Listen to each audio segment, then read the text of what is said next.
বিশ্ব ক্রিকেট ইতিহাসে এবার কোন লিগে প্রথমবারের মতো 29 জন বাংলাদেশি ক্রিকেটারের নাম উঠতে যাচ্ছে। এবার পাকিস্তান সুপার লিগে 29 বাংলাদেশি ক্রিকেটারের নাম উঠবে নিলামে। তবে প্রথম ক্যাটাগরিতে আছেন বাংলাদেশি 8 ক্রিকেটার এবং চতুর্থ ক্যাটাগরিতে আছেন বাংলাদেশি 21 জন ক্রিকেটার। তো দর্শক, কে কে এবার পিএসএল এ নিলামে থাকছেন বাংলাদেশি, এ নিয়ে বিস্তারিত থাকছে পুরো ভিডিওতে। অবশ্যই ভিডিওটি না টেনে সঙ্গেই থাকুন।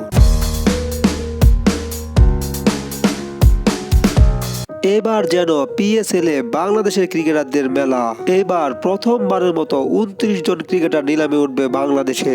তবে এখান থেকে কতজন ক্রিকেটার দল পান সেটাই এখন দেখার পালা। তো দর্শক, এক নজরে দেখে নেওয়া যাক বাংলাদেশের 29 ক্রিকেটার কে কে রয়েছেন। প্রথম ক্যাটাগরিতে রয়েছেন 8 জন ক্রিকেটার। সেখানে হলো মুস্তাফিজুর রহমান, সাকিব আল হাসান, মাহমুদুল্লাহ রিয়াদ, তাসকিন আহমেদ, তাওহিদ হৃদয়, তাছাড়া হাসান মাহমুদ, তানজিম হাসান সাকিব এবং রিশাদ হোসেন। বাকি চতুর্থ ক্যাটাগরিতে রয়েছেন 21 জন ক্রিকেটার।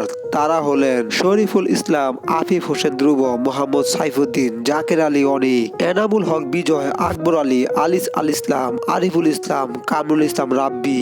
তাছাড়া আরো রয়েছেন মুকুদুল ইসলাম মুগ্ধ, নাসুম আহমেদ, নাজমুল ইসলাম অপু, রনি তালুকদার, সাব্বির রহমান, শামীম হোসেন পাটোয়ারি, শহীদুল ইসলাম, তানজিদ হাসান তামিম। আরো রয়েছেন ইয়াসির আলী রাব্বি, সাইফ হাসান, রোয়েল মিয়া এবং জাকির হাসান।